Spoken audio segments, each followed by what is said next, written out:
सुबह का वक्त था।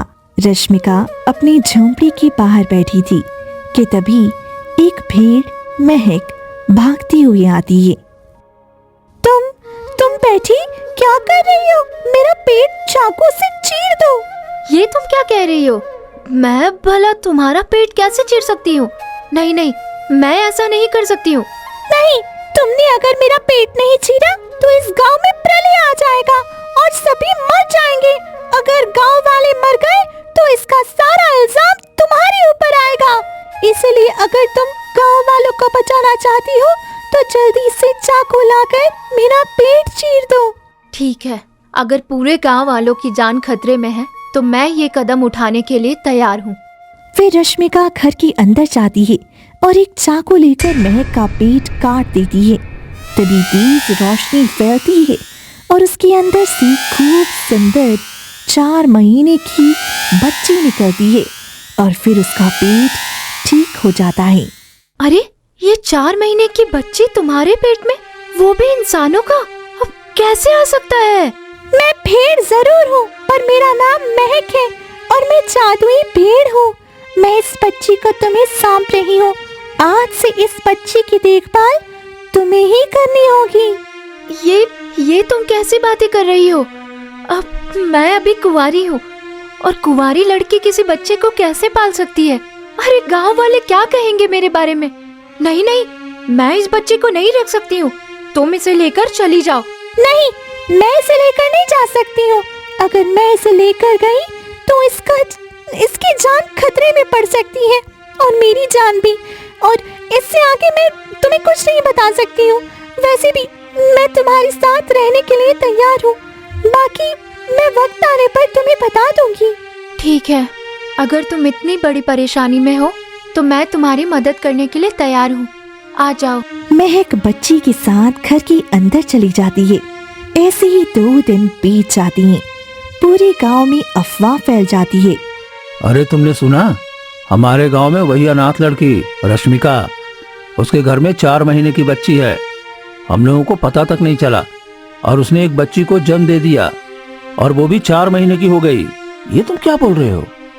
अरे, एक कुमारी लड़की 4 महीने की बच्ची की माँ बन गई है। हमारे गांव में रहने लायक नहीं है। चलो, हम लोग उसे गांव से निकालते हैं। फिर सभी गांव वाले इकट्ठे होकर रश्मिका की झोंपड़ी के पास जाती हैं। अरे ओ रश्मिका, घर में क्या कर रही है? चल बाहर आ। रश्मिका घर के अंदर डर जाती है। हे भगवान, पता नहीं गांव वाले अब कैसी कैसी बातें पूछेंगे। कोई कुछ भी पूछे पर भगवान के लिए मेरा सब किसी को मत बताना। रश्मिका डरती डरती घर की बाहर आती है। क्या हुआ? आप लोग सब एक साथ? तुम्हें बिल्कुल भी शर्म नहीं आई? अपनी 4 महीने की बेटी लेकर हमारे गांव में रह रही हो? हाँ? इसे लेकर यहाँ से निकल जाओ। इस बच्चे का बाप कौन है? तुमने तो कभी शादी भी नहीं की। हाँ, और तुम तो हर दिन हम गांव वालों के घर में काम करके अपना पेट चलाती थी। फिर ये बच्चा कब कैसे हो गया भाई? हमें तो कुछ समझ में ही नहीं आ रहा है। इसलिए ये बच्चा लेकर यहाँ से निकल जाओ। नहीं नहीं, ये बच्चा मेरा नहीं है, लेकिन मुझे इसे अपने पास रखना है। भगवान के लिए आप लोग मुझ पर रहम करो। अरे, मैं ये गांव छोड़कर कहाँ जाऊंगी? बचपन से आप लोगों के बीच रही हूँ, रहम करो मुझ पर। अगर ये बच्चा तुम्हारा नहीं है तो तुम्हारे पास आया कैसे? कुछ भी हो जाए पर मैं ये आपको नहीं बता सकती, लेकिन ये बच्चा मेरे पास ही रहेगा। रश्मिका फूट फूट कर रोने लगती है। जरूर कोई बात है जो ये हमसे छुपा रही है। ठीक है, हम तुम्हें कुछ दिनों का वक्त देते हैं। उसके बाद अगर इस बच्चे की सच्चाई नहीं बताई ना तो तुम्हें और बच्चे को गांव से बाहर निकाल देंगे। सभी गांव वाले गुस्से में वहाँ से चली जाती हैं और रश्मिका फूट फूट कर रोती हुई घर के अंदर जाती है। तुम्हारी वजह से आज पूरे गांव वाले मेरी इज्जत पर कलंक लगा रहे हैं। अरे, कोई मुझसे सीधे मुंह बात भी नहीं करता। जो लोग मुझसे प्यार से बात करते थे आज उनकी ही आंखों में अजीब सा गुस्सा है। ये सब तुम्हारी वजह से हो रहा है। अरे, तुम इस बच्ची को लेकर मेरे पास क्यों आई? किसी और के पास भी तो जा सकती थी ना। चली जाओ यहाँ से, चली जाओ। नहीं, मैं इसे लेकर कहीं नहीं जा सकती। इसे तुम्हारे पास ही रखना होगा और कहीं नहीं रख सकते।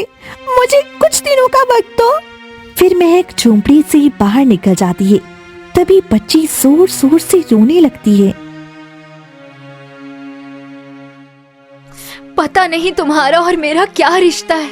अरे मैं तो तुम्हें जानती भी नहीं हूँ, लेकिन फिर भी गांव वाले मेरा और तुम्हारा नाम जोड़ रहे हैं। जरूर हम दोनों का कोई रिश्ता हुआ होगा, पर मुझे नहीं पता कि तुम कौन हो और मेरी जिंदगी क्यों खराब कर रही हो। रश्मिका परेशान होकर बैठ जाती है। ऐसे ही कुछ समय बीत जाता है।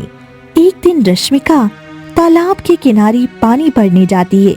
तभी एक औरत उसे देखते ही मुंह बनाने लगती है। अरे छी छी, तू यहाँ कुएं में पानी भरने क्यों आई? चली जा यहाँ से। तेरे जैसी लड़की का साया भी हम पर पड़े ना तो पाप होगा। अरे पता नहीं किसका गंदा खून घर में पाल रही है। अरे आप लोग ऐसी बातें क्यों कर रही हो? वो बच्चा कोई गंदा खून नहीं है और वो बच्चा कोई मामूली बच्चा भी नहीं है। इससे ज्यादा मैं कुछ नहीं बता सकती हूँ। अच्छा तो तुम ही बताओ इस बच्चे का पिता का नाम। कम से कम तुम्हें तो पता है कि इस बच्चे का पिता कौन है, या इतने तुम्हारे घर में आते हैं कि तुम्हें इस बच्चे के पिता का नाम भी याद नहीं? हाँ? इतना सुनते ही रश्मिका के हाथ से घड़ा छूट जाता है और वो रोती हुई घर वापस आ जाती है। क्या हुआ? तुम इतना रो क्यों रही हो? किसी ने फिर कुछ कहा क्या? अरे रोने की वजह ही क्या बची है? तुम और ये बच्चे मेरे पीछे पड़ गए हो। अब गांव की औरतें पानी भरना भी मुश्किल कर रही हैं और गांव वाले खाना देना भी बंद कर चुके हैं। अब हम भूखे ही रहेंगे। नहीं, भूखी नहीं रहोगी। ये देखो, मैंने खाने का इंतजाम किया है। कुछ फल लाकर रखे हैं। फिर रश्मिका ना चाहती हुई भी बैठकर फल खाने लगती है और ऐसे ही कुछ दिन और बीत जाते हैं। एक दिन अचानक गांव वाले परेशान हो जाती हैं। अरे तूने सुना? हरिराम की बेटी भाग गई, वो भी किसी नीच जात के सुरेश के साथ। ये सब ना उसी लड़की रश्मिका की वजह से हो रहा है। उसकी संगत में हमारे गांव की बेटियां बिगड़ रही है भाई। आज रात ही उसे गांव से निकाल देंगे। आज रात रहने देते हैं, कल सुबह धक्के मारकर बाहर निकाल देंगे। ये बात रश्मिका दूर खड़ी सुन लेती है और घबरा कर झोंपड़ी में आ जाती है। देखो मेहक, अब बस बहुत हो गया।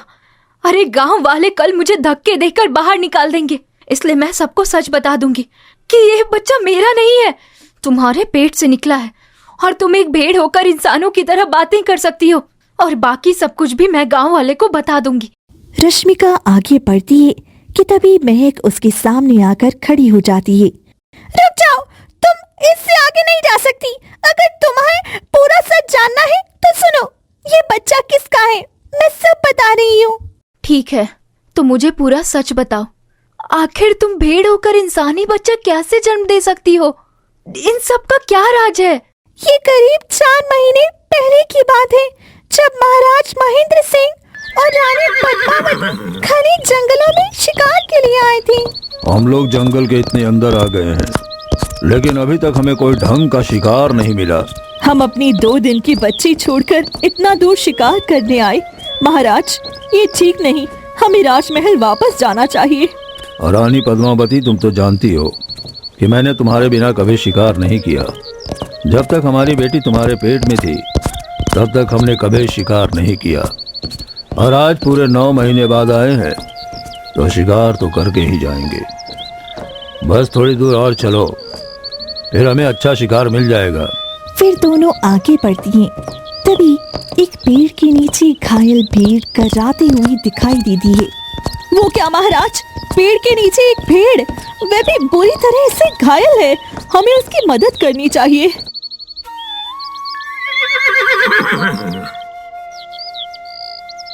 तुम भी ना, हम यहाँ शिकार करने आए हैं तो जानवर यूं ही तड़प कर मरेंगे। हमें उससे क्या, हमें आगे बढ़ना चाहिए महारानी। नहीं महाराज, मैं किसी को यूं मरते हुए नहीं देख सकती। मैं हमेशा अपने के शिकार के खिलाफ ही रही हूँ और मुझे इस भेड़ को अपने साथ राजमहल ले जाना चाहिए। ये बहुत जख्मी हालत में है, हमें इसका इलाज करना होगा। ठीक है, चलो। तुम तो बच्चे की तरह हो, तुम किसी की सुनती कहाँ हो। फिर रानी पद्मावती उस भेड़ को उठाकर राजमहल में ले आती हैं। महाराज, वैद्य को जल्दी से बुला दीजिए। ये बुरी तरह जख्मी है, इसका बहुत खून निकल रहा है। ठीक है, मैं अभी वैद्य को बुला देता हूँ। महाराज के कहने पर वैद्य भीड़ का इलाज शुरू करती हैं और कुछ समय बाद भीड़ पूरी तरह से स्वस्थ हो जाती है। देखो, इतने दिनों से तुम मेरे महल में हो और हम दोनों का रिश्ता भी बहुत अच्छा हो गया है। ऐसी भीड़ भीड़ कहना अच्छा नहीं लगता। मैं तुम्हारा नाम महक रखती हूँ। महक नाम अच्छा रहेगा और तुम कुछ ही दिनों में पूरी तरह स्वस्थ हो जाओगी। फिर हमेशा मेरे साथ राजमहल में ही रहना। महारानी, आपने मुझे बचा लिया। आपका बहुत बहुत धन्यवाद। अरे, तुम तो बातें भी कर सकती हो, ये कैसे हुआ? मैं कोई साधारण भेड़ नहीं हूँ महारानी पद्मावती, मैं एक जादुई भेड़ हूँ। मेरी शक्तियाँ छीनने के लिए एक तांत्रिक ने मुझे घायल कर दिया था और मरने के लिए छोड़ दिया, लेकिन आपने मुझे बचा लिया। मेरे पास अभी भी कुछ शक्तियाँ बची हुई हैं, जो समय के साथ वापस आ जाएंगी। तब तक मुझे आपके साथ ही राजमहल में रहना होगा। कोई बात नहीं, तुम जब तक चाहो राजमहल में रह सकती हो, मुझे कोई आपत्ति नहीं है। और वैसे भी मेरी एक बेटी है जो अभी 1 महीने की है। तुम दोनों बहनों की तरह एक दूसरे का ध्यान रखना। मैं तुम्हें अपनी बेटी की तरह मानूंगी और हम एक परिवार की तरह रहेंगे। कुछ समय बीतता है और बड़ी रानी सुमति रानी पद्मावती को हंसना हुआ देखकर अंदर ही अंदर जलने लगती है। नहीं, मुझे किसी भी तरह रानी पद्मावती को रास्ते से हटाना होगा। उसके रहते मुझे महाराज की नजरों में कभी प्रेम नहीं मिला और ऊपर से उसने बेटी को जन्म देकर महाराज की नजरों में जगह बना ली है। मुझे किसी भी तरह रानी पद्मावती और उसकी बेटी दोनों को खत्म करना होगा। मैं किसी को जिंदा नहीं छोड़ूंगी। फिर रानी सुमति घने जंगलों की ओर चली जाती है और जंगल पहुंचकर वहां एक झोपड़ी में जाती है जहां एक बूढ़ी औरत बैठी थी। कहो रानी, कैसे आना हुआ? अम्मा, आप जानती हैं मुझे रानी पद्मावती से कितनी जलन है। मैं उसे और उसकी बेटी दोनों को खत्म करना चाहती हूँ। मेरे बच्चे 2 बार हुए और खत्म हो गए। महाराज ने मेरा कभी ध्यान नहीं रखा, लेकिन पद्मावती के लिए 9 महीने तक सब कुछ किया। इसीलिए मैं सबको मारकर राज्य पर राज करना चाहती हूँ। अरे, तुम ऐसा कैसे कर सकती हो? लेकिन इसकी कीमत देनी पड़ेगी तुम्हें। मैं किसी भी कीमत के लिए तैयार हूँ, बस मुझे सबको रास्ते से हटाना है। बूढ़ी औरत मंत्र पढ़ती है और मंत्र से एक जादुई खंजर निकलता है। ये खंजर ले जाओ, इससे तुम रानी पद्मावती और उसके बच्चे और राजा को खत्म कर सकती हो। जब तक ये खंजर तुम्हारे पास रहेगा, सारे सैनिक और मंत्री तुम्हारा आदेश मानेंगे, लेकिन कीमत वक्त आने पर ली जाएगी। मुझे मंजूर है। सुमति खंजर लेकर राजमहल लौट जाती है। दीदी, आप कहाँ गई थी? मैं कब से आपको ढूंढ रही थी। आप कहीं दिखाई नहीं दे रही थी। मैं तुम्हें ही रास्ते से हटाने का इंतजाम करने गई थी। अब तुम मेरे रास्ते का कांटा नहीं बनोगी। ये आप कैसी बातें कर रही हैं? हम दोनों सगी बहनें हैं। आपने ही तो मेरा विवाह महाराज से करवाया था। अरे, उस दिन मेरी मति मारी गई थी। तुमने आते ही मेरे पति का प्यार और माँ बनने का सुख छीन लिया। अब मैं तुम्हें जिंदा नहीं छोड़ूंगी। फिर सुमति खंजर निकालकर पद्मावती की सीने में मार देती है। नहीं दीदी, ये आपने क्या किया? आप मुझे नहीं मार सकती हैं। छोड़ दीजिए, मेरी मासूम सी बच्ची मेरे बिना नहीं रह पाएगी दीदी। तेज रोशनी के साथ पद्मावती वहीं मर जाती है। दूर महाराज महेंद्र सिंह ने ये दृश्य देख लिया था और दौड़कर वे वहां पर आती हैं। पद्मावती, ये तुमने क्या किया? मेरी रानी को क्यों मारा? मैं तुम्हें नहीं छोड़ूंगा। तुम इतना पत्थर दिल कैसे हो सकती हो? मेरी पत्नी बनने से पहले ये तुम्हारी बहन थी। महाराज, मैं आपको भी नहीं छोड़ूंगी। आपने मेरी बहन से विवाह तो किया, लेकिन उसके आते ही मुझे भूल गए। कभी मुझसे प्रेम नहीं किया और ना ही कभी दोबारा पास बैठकर मीठी बातें की। और इसके पास आप घंटों बैठे रहते थे। मैं आपको भी नहीं छोड़ूंगी। सैनिकों, महाराज का सिर धड़ से अलग कर दो। फिर सभी सैनिक आकर महाराज को पकड़ लेते हैं और तलवार निकालते हैं। ये तुम लोग क्या कर रहे हो? मैं तुम्हारा राजा हूँ और तुम मुझे इस तरह नहीं मार सकते हो। तलवार नीचे रखो। महाराज, अब मैं इस राज्य की महारानी हूँ और मैं जो कहूंगी वही सारे सैनिक मानेंगे। आप कुछ नहीं कर सकते। सैनिकों, महाराज को ले जाओ और यहाँ खून खराबा मत करो। इन्हें अभी इसी वक्त फांसी दे देना और किसी को कानों कान इसकी भनक नहीं लगनी चाहिए। और अगली सुबह इस राज्य की मैं महारानी हूँ।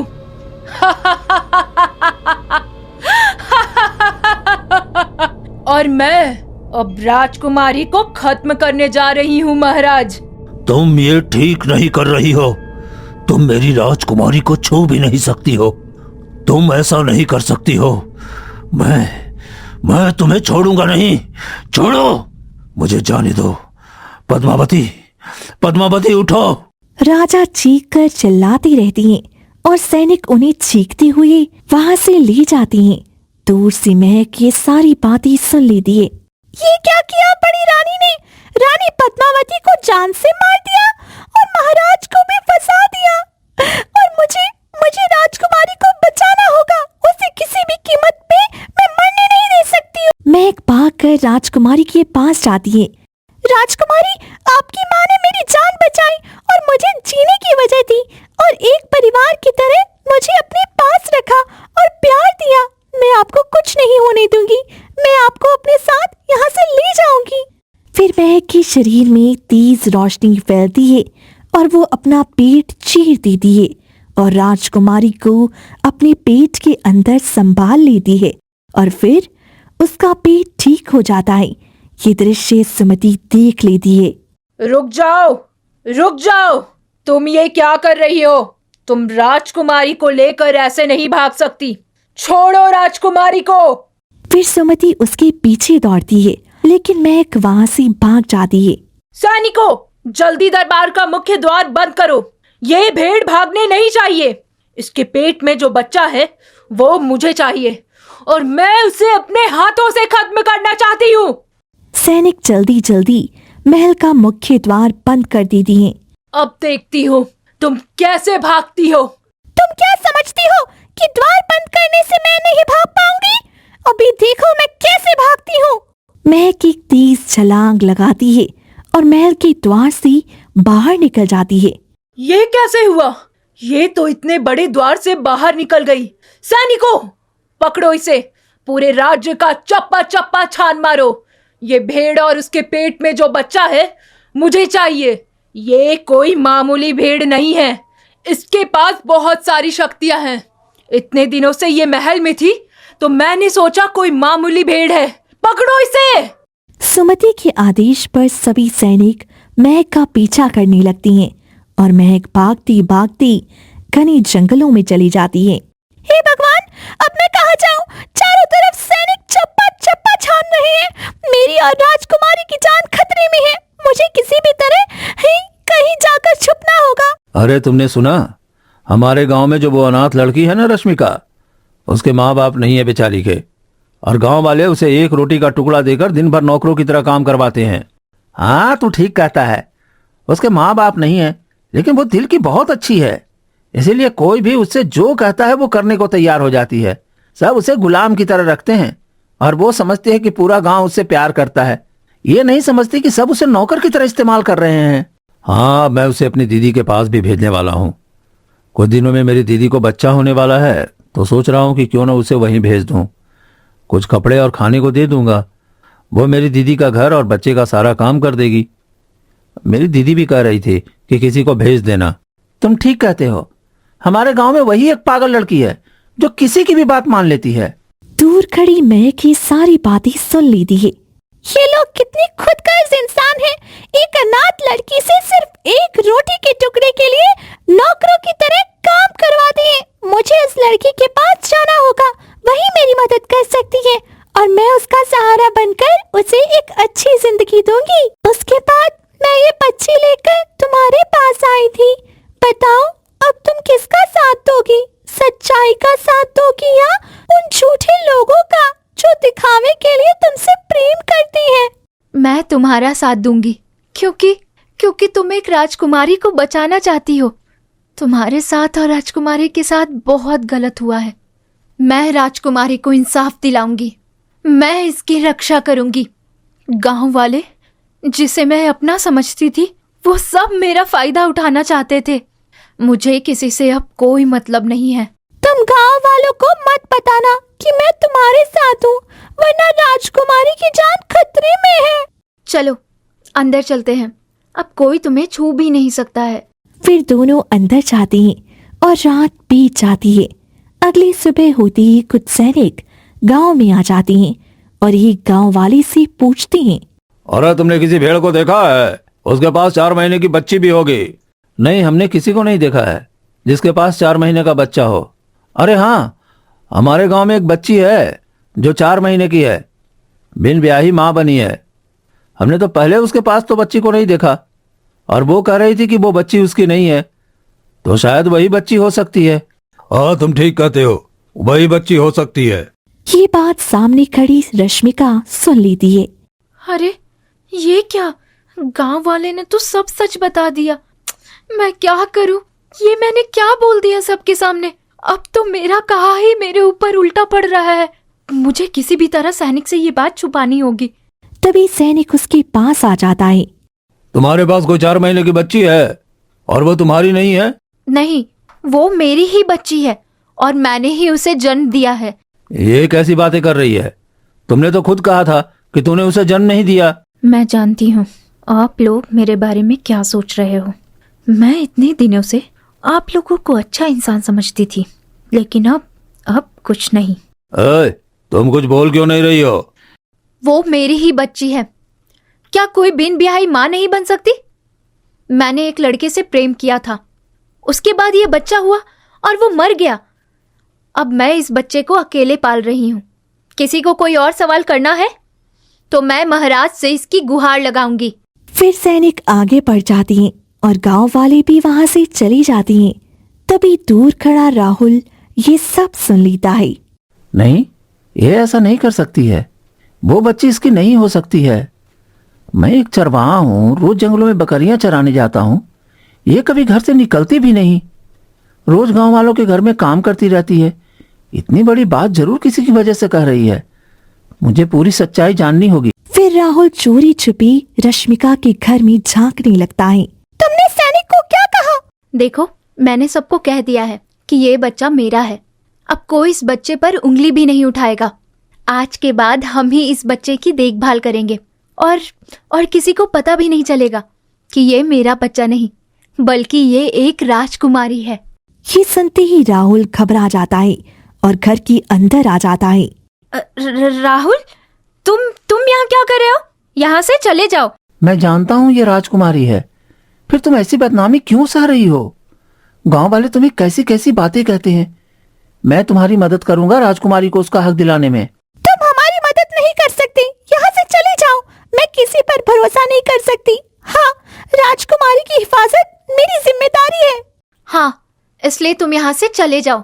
मैं भी राजकुमारी को बचाने के लिए कुछ भी करने को तैयार हूँ और मैं पूरी जिंदगी राजकुमारी को अपनी बेटी बनाकर पालूंगी। ऐसा मत करो, मैं तुमसे बहुत प्रेम करता था लेकिन कभी बता नहीं पाया।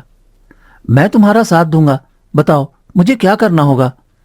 वैसे भी तुम अकेली कुछ नहीं कर पाओगी और मेरा साथ रहेगा तो आसान हो जाएगा। अगर तुम हमारा साथ दोगे तो हमें बड़ी रानी सुमति को हराना होगा। ठीक है, मैं तैयार हूँ। मैं एक साधु महाराज को जानता हूँ जो हमारी मदद कर सकते हैं। क्या सच में? ठीक है, चलो चलते हैं। ठीक है, मैं भी राजकुमारी को साथ ले लेती हूँ। चलो, हम आज ही निकलते हैं। फिर तीनों राजकुमारी को गोद में लेकर निकल पड़ती हैं और चलती चलती साधु महाराज की कुटिया में पहुंच जाती हैं। कहो, तुम लोग कौन हो और यहाँ क्यों आए हो? साधु महाराज, मैं राहुल हूँ, ये रश्मिका है, ये मेहक है और ये बच्ची राजकुमारी है। महाराज, बड़ी रानी के पास एक बूढ़ी औरत का दिया हुआ तंत्र विद्या वाला खंजर है। उसी के कारण सभी सैनिक उसकी बात मानते हैं। उसने महाराज और महारानी पद्मावती को भी मार दिया है। मुझे किसी भी तरह बड़ी रानी को हराकर राजकुमारी को उसका हक दिलाना है। उस तंत्र विद्या का एक ही तोड़ है, सफेद फूल। जैसे ही तुम वो फूल रानी के सामने ले जाओगे, उसकी रोशनी वो सह नहीं पाएगी और खंजर की शक्ति टूट जाएगी। तब वो फिर से साधारण इंसान बन जाएगी।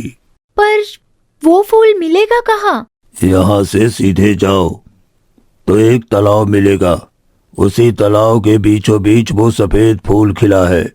उसे लेते ही तुम राजमहल जाना, सारी विपत्ति दूर हो जाएगी। आपका बहुत बहुत धन्यवाद साधु महाराज। फिर सभी वहां से निकलती हैं और तालाब के किनारे पहुंचती हैं, जहां तालाब के बीचों बीच एक सफेद फूल खिला रहता है। ये क्या?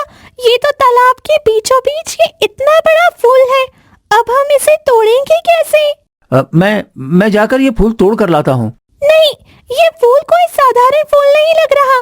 अगर तुम गए तो मारे जाओगी। मैं ही ये फूल लेकर आती हूँ। महक जैसे ही फूल को तालाब में पैर कर लेने जाती है, तभी तेज रोशनी फैल जाती है और उस फूल से आवाज आती है, ये फूल ऐसे नहीं तुम्हें मिलेगा। तुम सब लौट जाओ, वरना इसकी तुम्हें कीमत देनी पड़ेगी। मुझे ये फूल चाहिए। मैं ये बिना फूल लिए यहाँ से नहीं जा सकती। हाँ, और हमें किसी भी कीमत पर ये फूल चाहिए। तो तुम्हें मेरे अंदर आना होगा और मेरी सेवा करनी होगी, तभी तुम ये फूल ले जा सकते हो। क्योंकि ये फूल कोई साधारण फूल नहीं है, एकदम पवित्र फूल है। और इस फूल को लेने के लिए अपने जीवन को इस फूल में समर्पित करना पड़ता है। ठीक है, मैं तो अपने आप को इस फूल में समर्पित करती हूँ। मुझे ये फूल चाहिए। मेहक, ये तुम क्या कर रही हो?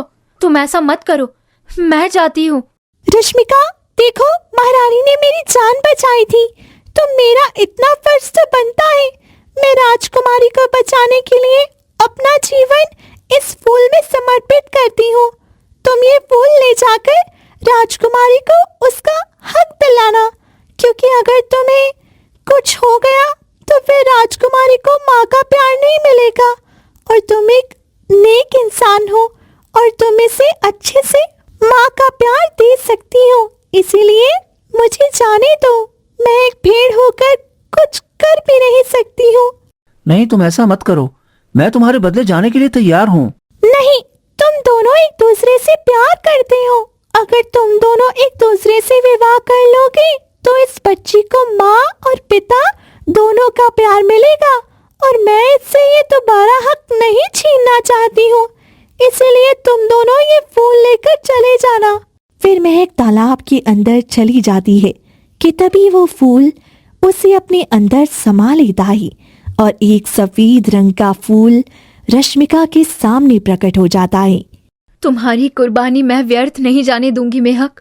मैं महारानी से बदला लेकर रहूंगी। फिर रश्मिका और राहुल राजकुमारी को लेकर राजमहल पहुंचती हैं।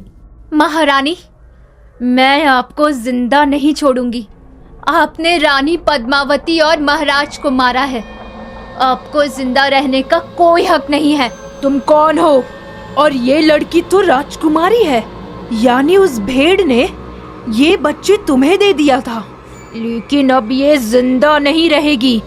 ये मेरे खंजर से अभी इसी वक्त मर जाएगी। तुम कुछ नहीं कर सकती हो। तुम क्या सोचती हो कि हम तुम्हारे सामने इतनी आसानी से आ जाएंगे? हम भी पूरी व्यवस्था करके आए हैं। मेरे खंजर के आगे अच्छी की नहीं चली। अरे तुम दोनों क्या चीज हो, अभी मैं तुम दोनों को बताती हूँ। फिर सुमति खंजर लेकर राजकुमारी की तरफ बढ़ती है। तभी रश्मिका सफेद फूल सुमति के सामने रख देती है, जिससे सुमति का शरीर अंदर से जलने लगता है नहीं नहीं नहीं, ये क्या हो रहा है? मेरा शरीर जल क्यों रहा है?